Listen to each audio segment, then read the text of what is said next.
I'm Gabby. Welcome to the Happier Life Project, brought to you by free mental health and wellness app, My Possible Self, in partnership with the Priory Healthcare.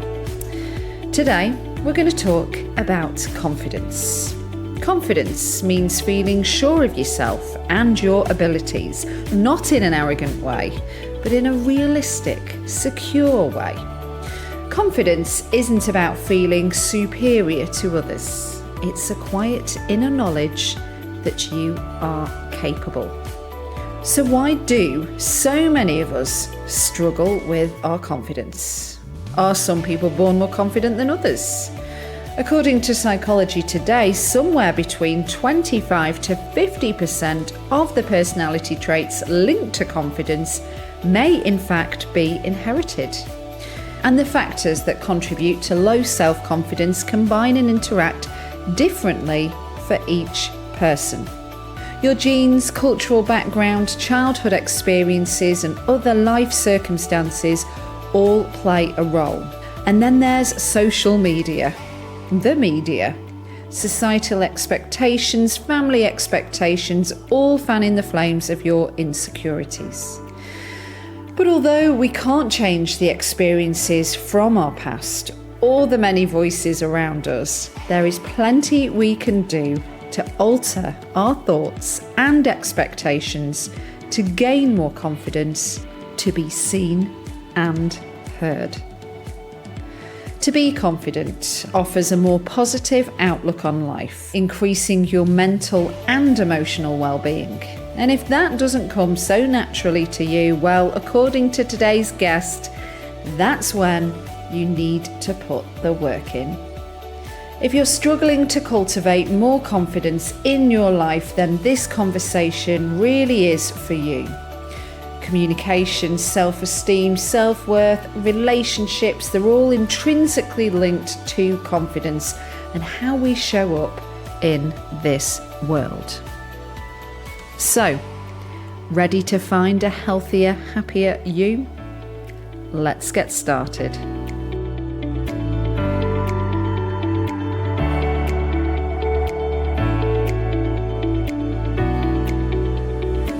Welcome Minaa B, writer, speaker, mental health educator, therapist, and I would add social media influencer to the list as well, to the Happier Life Project. Hi, Gabby. Thank you for having me. We've got a lot to cover on this episode. A bit about you first. You teach people how to cultivate self-care and self-advocacy through the lens of boundaries and community care.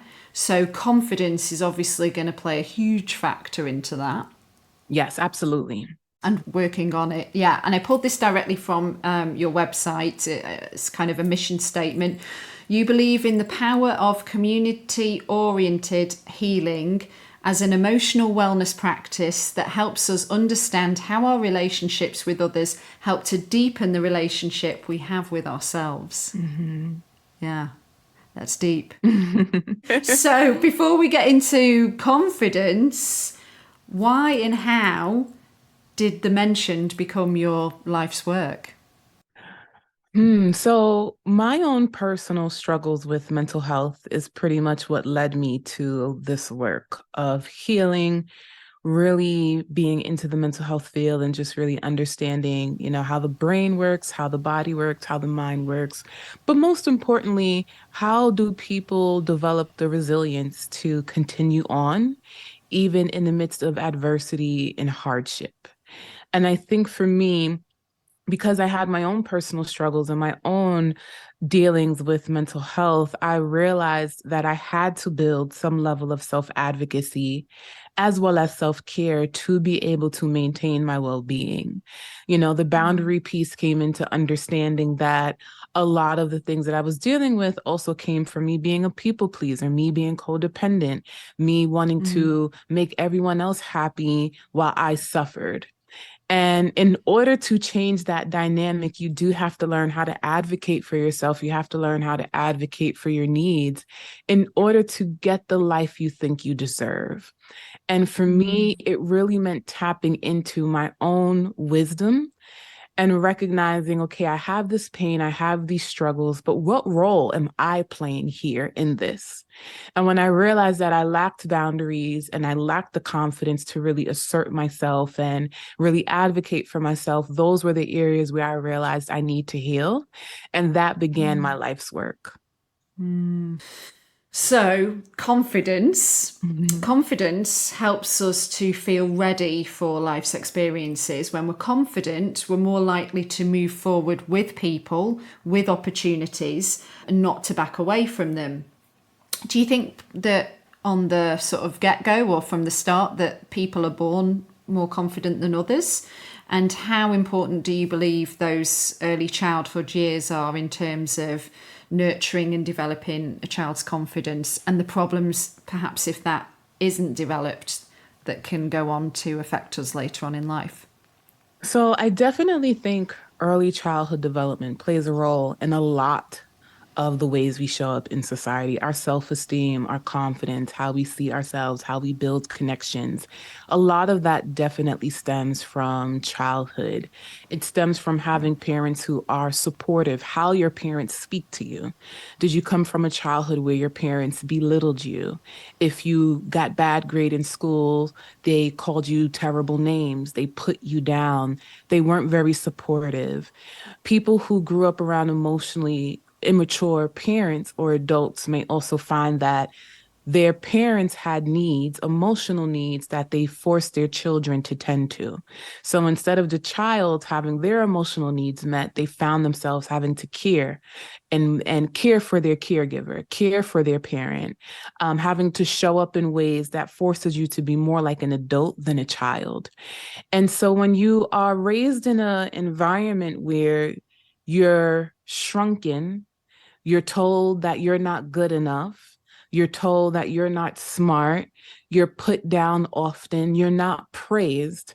That can definitely impact how you develop and how you continue to move through the world. You know, if our parents are often our first teachers, our parents are the people that we go to for validation. And so if your parent can't give that to you, your parent can buy you things, your parent can meet your basic needs. But if your parents are not meeting your emotional needs, then that can impact how you see yourself. That can impact your level of mental resilience, right? I messed up, but my parent cheered me on and told me, I believe in you. I know you'll do better next time. It's okay that you fell. You can get back up. Versus, I can't believe you. You let me down. I'm so disappointed in you. I could have raised a better child. I wish for a different child. These are things that children, adult children have shared to me that their parents have said to them. And so when we think of early attachments and developing secure attachments and just how we see ourselves as children, we bring that into adulthood. And so now we struggle with feeling good. Confidence is all about feeling good. It's about recognizing that you have the capability to do the thing that you set to do. And when you have a parent who is consistently criticizing you or putting you down, you already have that voice that you're carrying. And so it takes a lot of inner work to be able to silence that voice and be able to say, my parents may not be able to validate me, but how can I validate myself? I'm just looking at something I pulled. I think it was your Instagram, maybe. Confidence building starts in childhood, but unfortunately, traumatic experiences can alter how we see ourselves and feeling secure in who we are. The good news is that confidence can still be built if you give yourself permission to do hard things and believe in yourself enough to keep going. Yeah. Yeah. Well, here's a fun fact. You might already be aware of this. The word confidence comes from the Latin word fidere, which means to trust. So if we're to have self-confidence, it's basically we have to trust in ourselves. That led me to thinking about trusting our own decisions and convictions. Believing in ourselves is really hard to do. And I think maybe that's because many of us just feel clobbered by life, by relationships, by our environment, by work colleagues, so many different things that are out of our control. Yeah, I think confidence is diluted from the things that you mentioned, but now I think in this world that we live in where we have social media and we have all of these outlets that can tell us how we should be, what is considered beautiful, what is considered successful, what is considered smart. And when you feel like you don't possess those things, then you may not feel confident if you consistently have a world around you telling you this is what beauty is, this is what success is. And if you're not meeting that standard, then you're nothing. Maybe you're not good Yeah. enough. And so, why should you trust yourself? And I think it's so hard to validate ourselves despite the noise that exists around us, but we have to do the work of fighting through and silencing those noises around us and learn to lean into our own wisdom, our own trust, and also tap into courage to recognize I know what is right for me. I don't need social media. I don't need a news outlet. I don't even need a friend or my family, right? Because that's another area. We're all born into a family with pre-existing values and beliefs. So now Yes. you have an idea of the things you want to make you successful, the things you want to make you happy, and you have a family full of traditions that says we don't follow those rules. That's not okay. That's not what I did as your parent or your grandparent. You're ruining the legacy of the family. And so now you have people who are blood, people who you are close to, people that you love and admire that you don't want to disappoint, right? Forget the noise of social media. Now this is a close connection that's meaningful to you. It's your family. And I often tell people, sometimes confidence is about recognizing that in the pursuit of your happiness, you might disappoint people. And you have to be okay with that.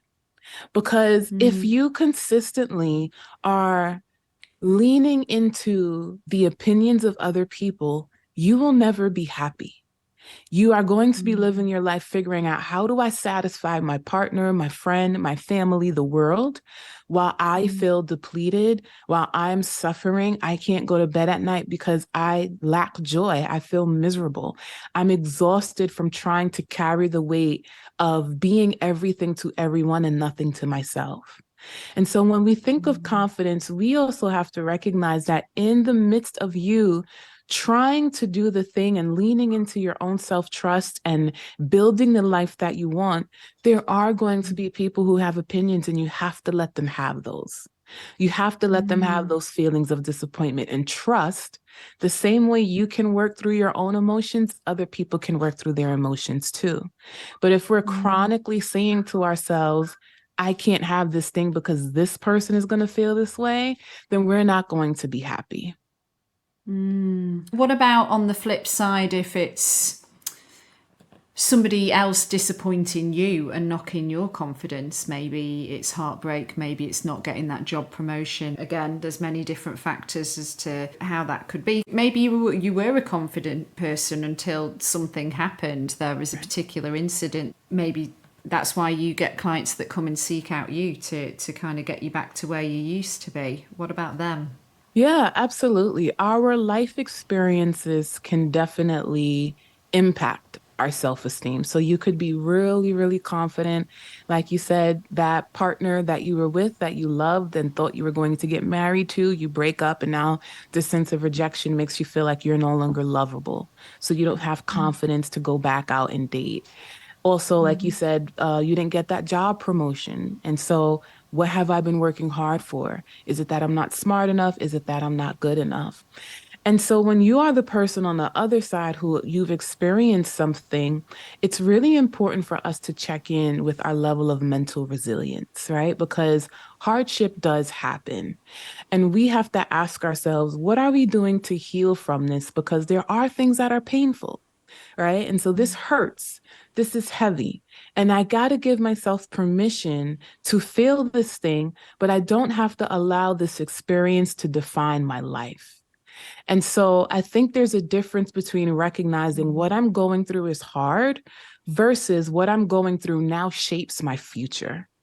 Because that's a cognitive distortion called overgeneralizing, where I say this one bad experience now defines the future for me. So I start to overgeneralize. I might also start to engage in catastrophic thinking, where I think this one bad experience is now going to lead to a ripple effect of other bad experiences, right?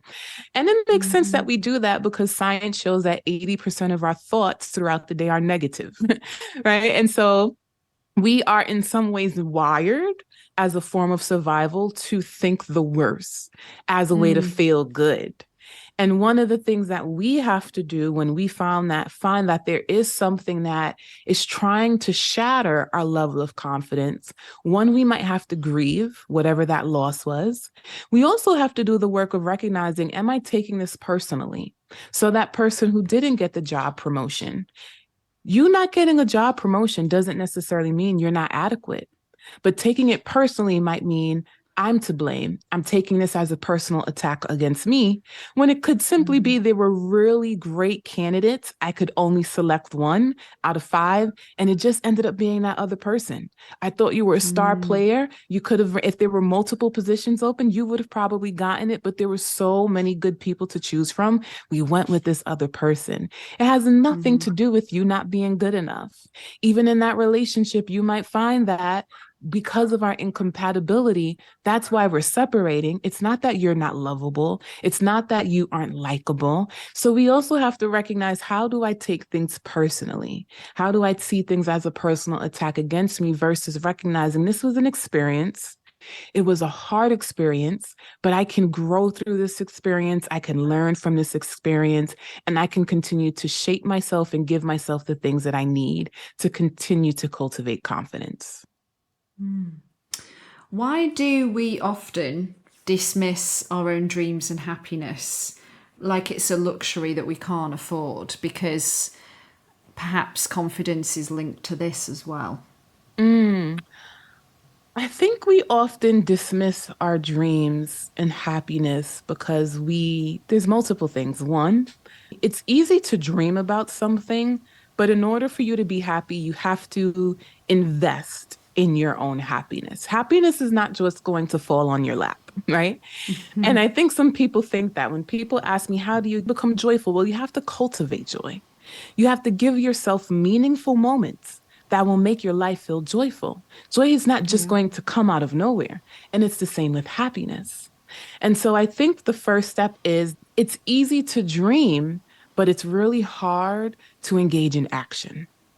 So we have to ask ourselves, if this is a thing that I want, why am I getting in the way of taking the actionable steps to get there?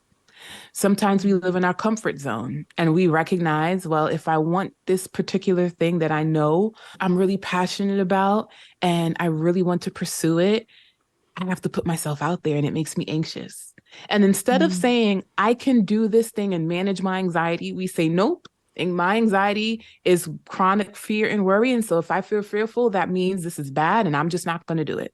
So I think that's the first issue that a lot of people have, that we allow our emotions to control us. So if I feel fearful, I say, well, I shouldn't do this thing, instead of working through the fear. A lot of people will say to me, how do I become fearless in the pursuit of my own happiness? And I say, why do you have to be fearless? Why can't you pursue happiness while also just being afraid at the same time? So we, as a society, that term being fearless, fear is a feeling. There's no way to eradicate feelings. I also don't think it's realistic to say that in the pursuit of the life that you want, you're never going to have fear. Of course, doing big things is scary, but that doesn't mean that you can't do it. You can be scared while simultaneously doing the hard thing. And I think that when people learn to manage their emotions and stop allowing their emotions to control them or dictate their decisions, they may find themselves moving closer to happiness. There's another thing I want to add to that, though. And there's a concept called delusional optimism. And what that means is we create these stories in our head that we get very hopeful and optimistic for. And we say, until that thing happens, I'll be happy. And what that does is it takes away from us recognizing the things that we have in front of us that also plays a role in our happiness. So what we do is we say, I can't be happy until ... Yes. Yeah. Yes. Mm-hmm. When we reflect on that, we recognize again, we're standing in our own way by creating this false narrative that says there's no way with what I have now, I can't be happy. But when I get that thing, I'll be happy. And I think we all have to really reflect on that because that's us. We do it to ourselves. It's our mindset. And until we shift that mindset, we're going to stay stuck in the place that we're in. It's usually material as well, isn't it? It's like when I buy that house, I'll be happy. When I've got that car, I'll be happy. When I've got the new job, I'll be happy. It's kind of like having a sort of tangible project to work towards versus I think people are generally quite scared of their emotions, aren't they?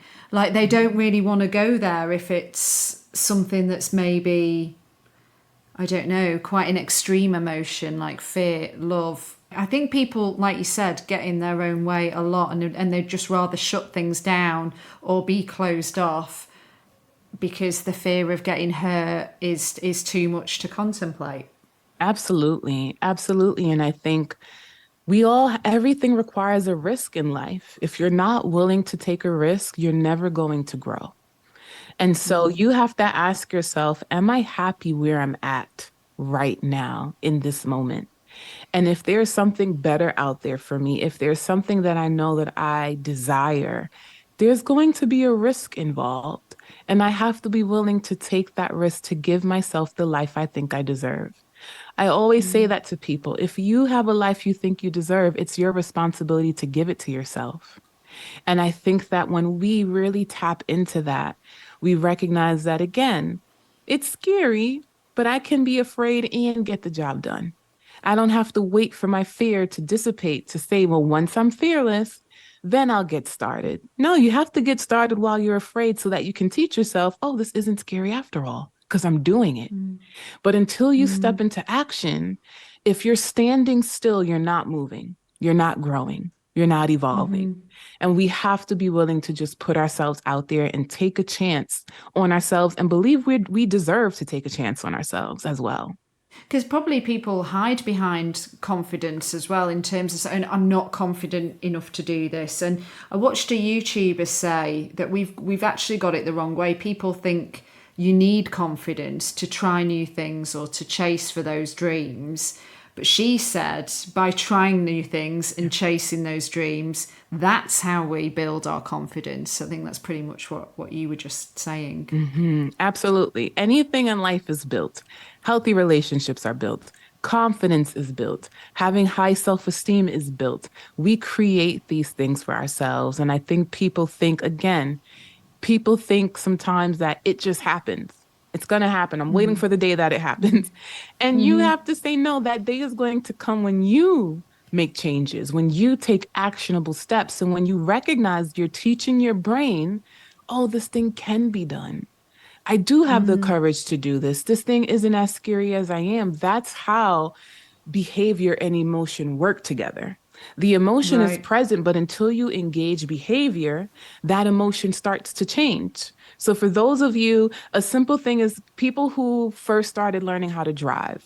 It was your first time getting behind the driver's wheel. You were terrified, right? You have a driver instructor who's like, all right, we're going to get on the highway. Like the highway, I don't even know what I'm doing, right?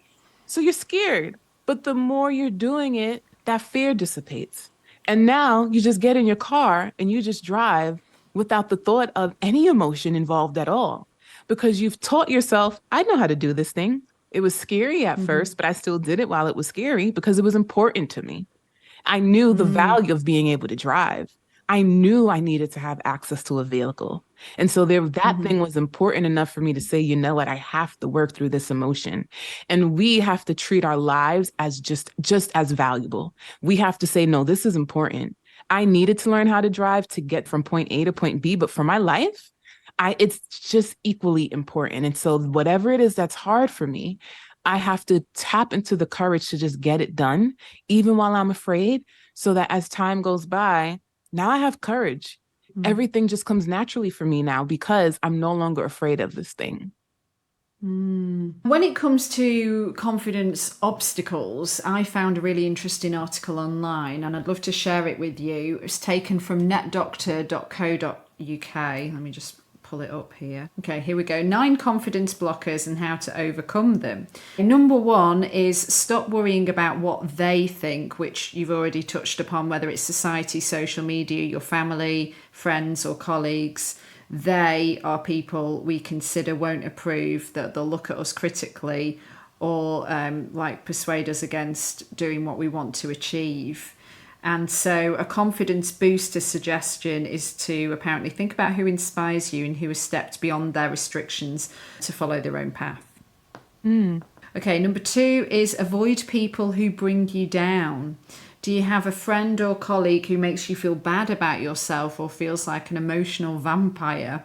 The suggestion is, if your confidence is low, consider who you want to be around. If your mobile rings and the name that comes up makes your heart sing, answer. If your heart sinks, call them back when you feel stronger. I think we all get that anxiety text. Or I would like the emails as well with work. It's like, I suppose with work you have to open them, but you know there's certain people that you're just like, what do they have to say?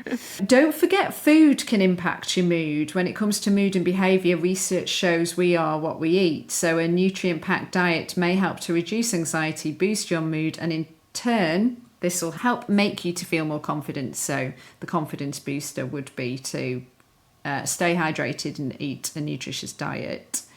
Learn that body language speaks volumes, so you might not realize it, but your body language reveals a lot about how you feel on the inside. So try to stand tall and project a confident persona. Try to stop living in fear. If you're scared of what might happen, then you find yourself living in constant fear of the unknown, and you could be inadvertently preventing yourself from achieving your goals. So fear has the power to make our dreams a reality or completely stop us in our tracks. And the first step to overcoming your fears is to face up to them, is the confidence booster. So it's just a couple more. Don't give in to your negative inner voice. So that little voice inside your head constantly making you doubt yourself can be really powerful. It can actually never stop talking. And so they suggest confidence booster to be positive affirmations. Identify stressors to overcome them. When we're stressed or pressured, then our innate fight or flight mechanism kicks in. And so the confidence booster is, if you are stressed, audit the situation by running through the various points. Ask yourself, do I have too much to deal with? Do I have sufficient control over what I do? Do I have enough support to achieve what's required of me? Are my relationships supportive? Do I understand my roles and responsibilities? How can I manage change? And the final one is, don't chase other people's happiness. Are you hoping to meet the partner of your dreams to make you happy? Waiting around for someone else to make you happy is the best way to be sad. So a confidence booster would be, from hobbies to personal goals or me time, connect with what truly makes you happy. So that's that article. I thought there were some really good points on there. I mean, a lot of that obviously you will know. I thought those were some really, really great points. I really liked the one about body language. It made me think of when I was an undergrad. I actually studied business for undergrad, and then for grad school, I pursued my master's in social work. So when I was in undergrad for business, I had a business professor, of course, who talked to us about the power of a handshake. And, you know, that was so many years ago, but he drilled into us the power of being present in the room and giving a proper handshake, which is pretty much just a strong handshake versus a weak one, right? One where your arm practically feels limp versus you having control and really connecting with someone and really showing people that you're present in the room so that you become unforgettable. And so I do a lot of speaking events. I tend to be in a lot of public places. And because that was so drilled in me, till this day, I will have people who say like, wow, Mina, your handshake is so powerful. And I'll have people say like, this is Mina who gives a really, really great handshake, right? And it makes me think of even how we present ourselves without speaking can exude something about ourselves. And so a simple handshake, who would think that that would be something that people, oh, I can't forget that girl because she's the one who gave that powerful handshake, you know? And so something as simple as that around how we walk into a space and say, I belong here. And so I'm going to give Mm. people that powerful handshake because sometimes confidence makes us develop some sense of social anxiety, where I think even in the article and what we talked about today, we have this fear of judgment from others. And so we walk into a Yeah. room concerned, so concerned about what other people are going to think about us. We don't realize that we're shrinking ourselves in that moment. Because the Mm. moment you start thinking, well, they're going to judge me, they're going to say something about my hair, they may say something about my weight, they may say anything negative about me, you're already walking into a room, shrinking yourself and playing small. And then people Yeah. are like, oh, I didn't even know you were there. And that's hard to hear. But I think when we Mm. reflect and say, again, mental resilience is all about recognizing what is the inner work that I need to do to recognize maybe I'm the one getting in my way. And instead of focusing so much on what people think about me, how can I present myself so that people can have a particular mess? How can I give them information about me? And I can do that by walking into a room with my head high, my posture straight, and giving people that firm handshake so that Mm. yes, I'm here. Of course, I'm in the building and I belong in this building. And I Mm. think there's a difference between being that person who exudes that confidence and knowing that I belong in this space and I feel good in this space. It doesn't matter what people think about me. I'm going to give you the information I want you to think. So when I come in Mm. this room, the way I speak, the way I talk, the way I hold myself, before you can cast any type of judgment, I'm giving you the critical information that you need before you could develop your own theory or opinion about me Mm. versus shrinking yourself so much that now people aren't even judging you, they don't even see you. And I think Mm. there's a huge difference between the two. Do you think even a simple confident handshake and holding your head up high, walking into a room maybe with people that you don't know, if that seems a bit challenging, do you fake it till you make it? Sometimes you have to. Yeah. Sometimes you have to fake it till you make it. Yeah. And again, it is challenging, especially if you're in an environment where you don't know anyone. Again, we don't have to live through life thinking in order to do something, in order to be confident, we have to be fearless. Mm-hmm. So you are going to walk into that room feeling, oh man, this is kind of scary. But again, what are the words that I'm telling myself? How am I boosting myself? If I know this is scary, I need to give myself a good pep talk. I need to say to myself, you know what? This is really scary. I don't know anyone in this room, but I'm just going to mingle. I'm going to say hi to Mm-hmm. people. I'm going to shake their hand and I'm just going to walk around confidently, because I can acknowledge that this is scary and still do the hard thing. And so I don't necessarily think that's faking it, but if we want to phrase it that way, you Mm-hmm. can. You can fake it till you make it because you might have a conversation and tell someone, I was so terrified. Like I was freaking out the whole entire time, but I'm happy I didn't show it because I did it. I was able to hide those Right. emotions, right? And so sometimes you do have to fake it till you make it, but you're also recognizing that the thing that I'm doing here is just recognizing this is hard, but I'm still doing it. When it comes to self care and the junk that we're holding on to, mental and emotional, as well as physical, how do you suggest we can treat ourselves better so that we feel better in ourselves? I think for the mental part, that's very important because the things you consistently expose your mind to can condition the way you see the world and it can start really altering some of the beliefs that you have about yourself. So I think the first thing is really paying attention to the things that you're chronically exposed to that really puts you down. Again, going back to social media, I always encourage people to do a social media cleanse every month or every quarter just so that you can recognize, am I following social media accounts that make me feel good?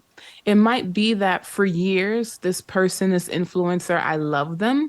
And now recently, every single time they post, I get agitated by them, but I feel connected to them because I've been following them for so long. So instead of unfollowing them, just mute their page. Or maybe you can't stand seeing their stories, but what they post in their feed is fine. Mute their stories. So I think the first step is doing a social media cleanse to make sure we're not consistently exposed to things that really bring us down, because your social media is something you can control. You cannot control what other people post, but you can control how you react to that by recognizing, oh, now I'm going to unfollow, or I'm going to block, or I'm going to mute them. You also might recognize that there are some social media platforms that are just too overbearing for you. So maybe I don't need to be on Facebook because my family is on Facebook and they're always fighting. And every time I go on Facebook, they're nitpicking with each other. There's some sort of issue. This platform feels so draining.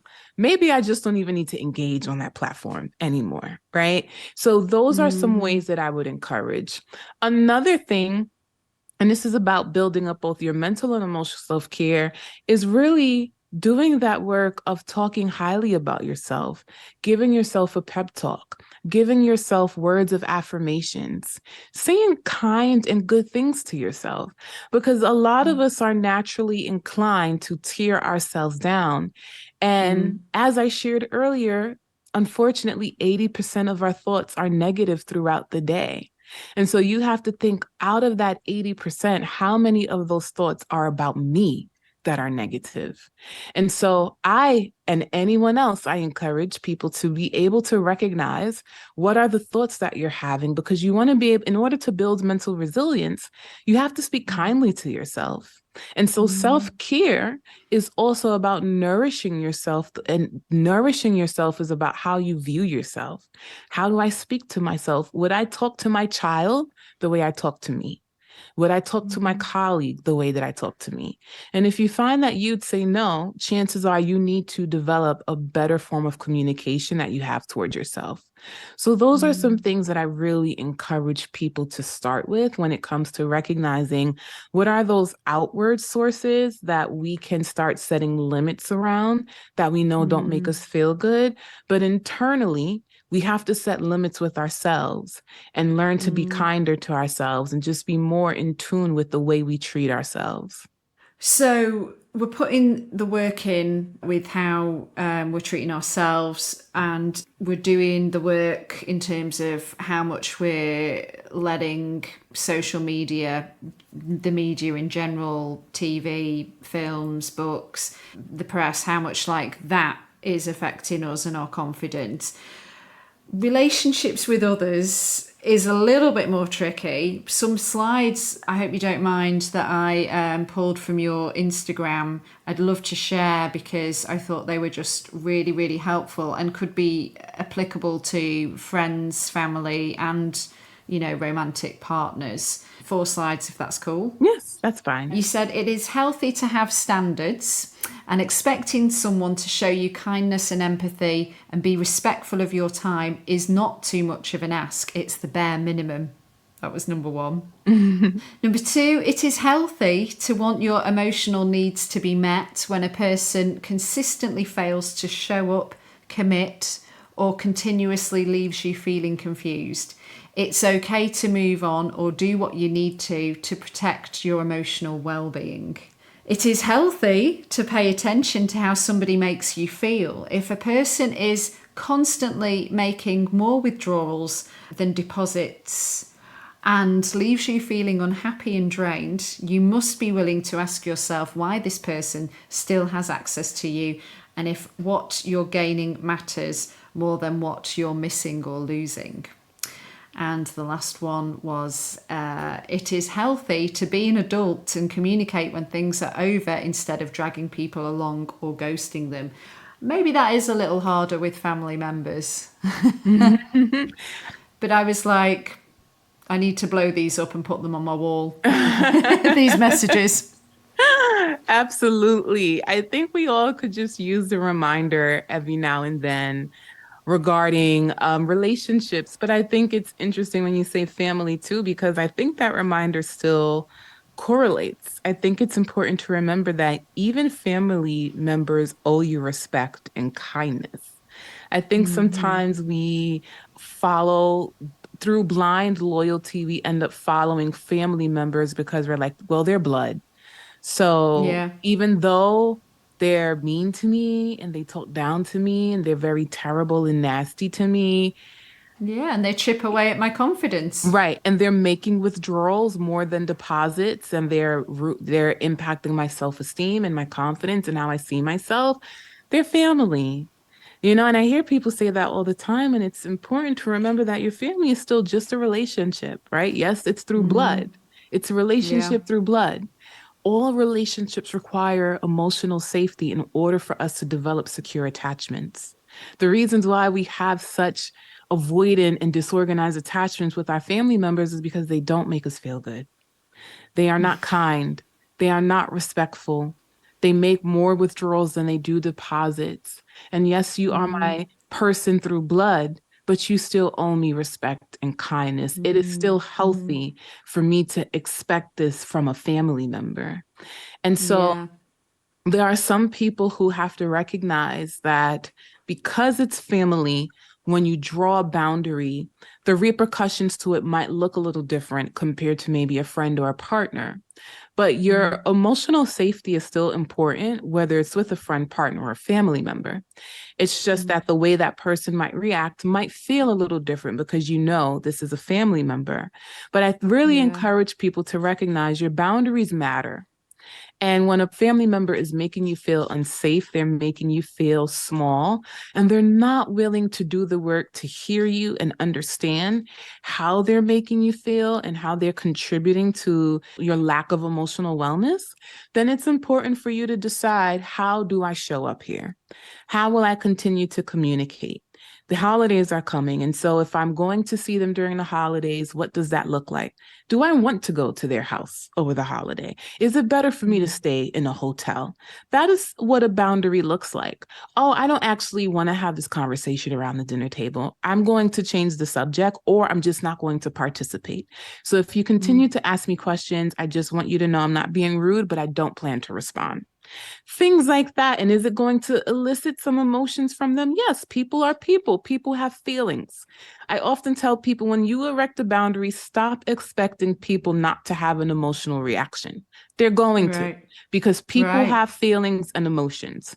The difference is you have to stop feeling responsible for their feelings, and you have to stop feeling like you're responsible for fixing their feelings. You have to allow people to feel what they feel and then give them the space to work through it. So it's the same with the family member. You don't want to stay at my house during the holidays? No, I would prefer to stay at a hotel. I can't believe this. This makes me so angry. I'm so sorry, but this is what's best for me and my family. I'll see you during dinner, but we're going to continue to stay through a hotel. Right. And so allowing that person to be okay, I'm angry about it, and I'm sure you're going to be okay. Right? Have the courage to recognize that I've been angry too. I've been annoyed too. I've been frustrated too. And I did the work to be introspective and have self-awareness to recognize, well, maybe their boundary is just the way that they're protecting themselves. And so I can also erect boundaries as a way to protect myself and not make it personal.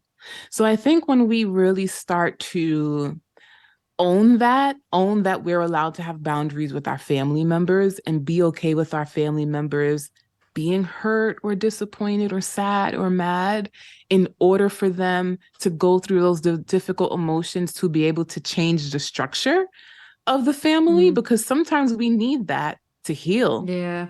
Sometimes the Yeah. family needs those wounds to recognize, I can't believe you don't want to stay at my house anymore. But when you realize that pain and you work through it, this is a new custom now. And I'm realizing, what, we can adjust to it. It's hard in the beginning to know that something that we once did is something that you don't want to do anymore. And I'll be upset for a while. I'll be annoyed, but I can work through that. And now this is just a new custom that we all have to adjust to. I think sometimes there's a bit of inner conflict there, and maybe it's because of how we're raised and how it's projected onto us through the screens, whichever screen is that sort of happy family dynamic. And it's like, well, I shouldn't, they're my family. How could I say that? How could I put that boundary in place? So I think people, yeah, sometimes are, especially I would imagine if it's like mum or dad or grandparents, where you are brought up to believe, well, they're the elder, they're the ones that do, it's that kind of command of respect, isn't it, from when we were kids, that sometimes we kind of think that that programming needs to stay in place even when we're fully grown adults and probably living on our own or with family and have built up our own life, but then we revert back to being a kid when we do get with those caregivers, you know. Mm-hmm. Absolutely, that does happen.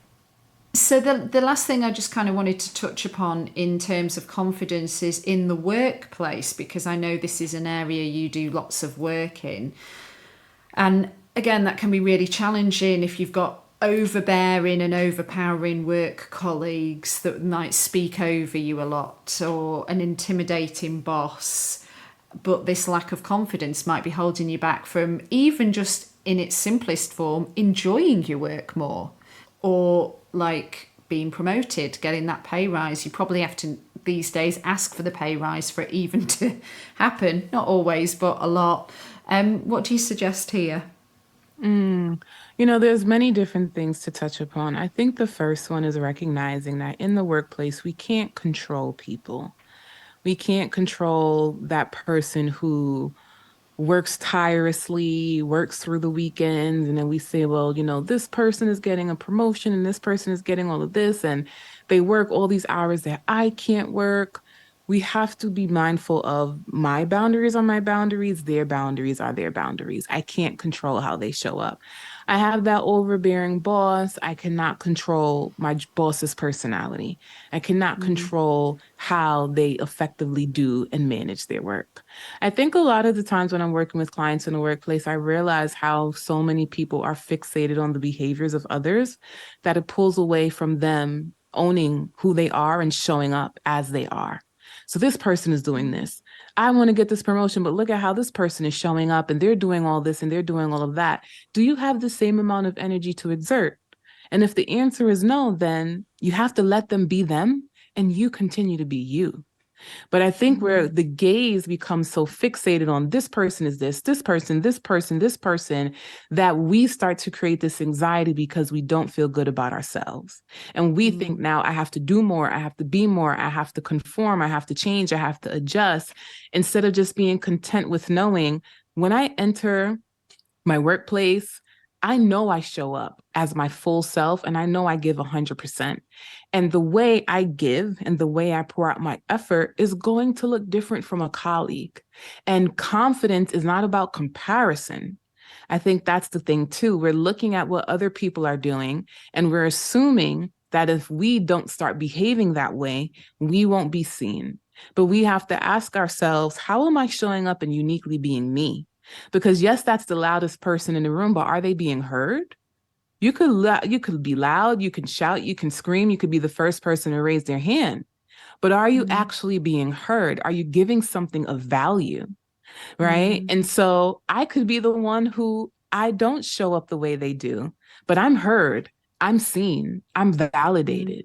So I think when we stop comparing and assuming that because this person has this particular type of personality, they're going to get more than me, or this is going to happen, we have to just show up as who we are and be confident and say who I am as this employee is enough.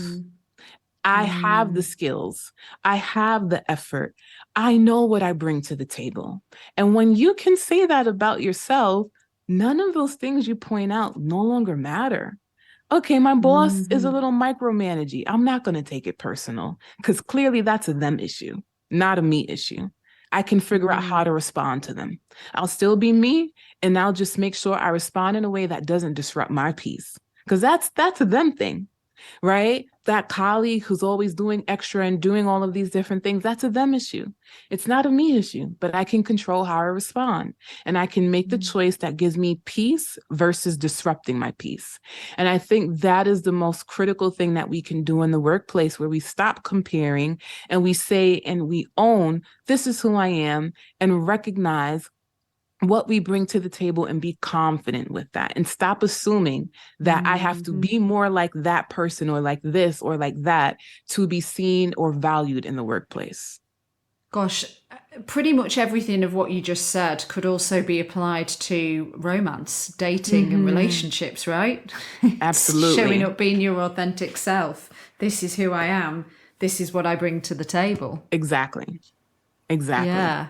I just want to squeeze in because I'm curious what you think, but I would assume a lot of people struggle with finding their purpose in life.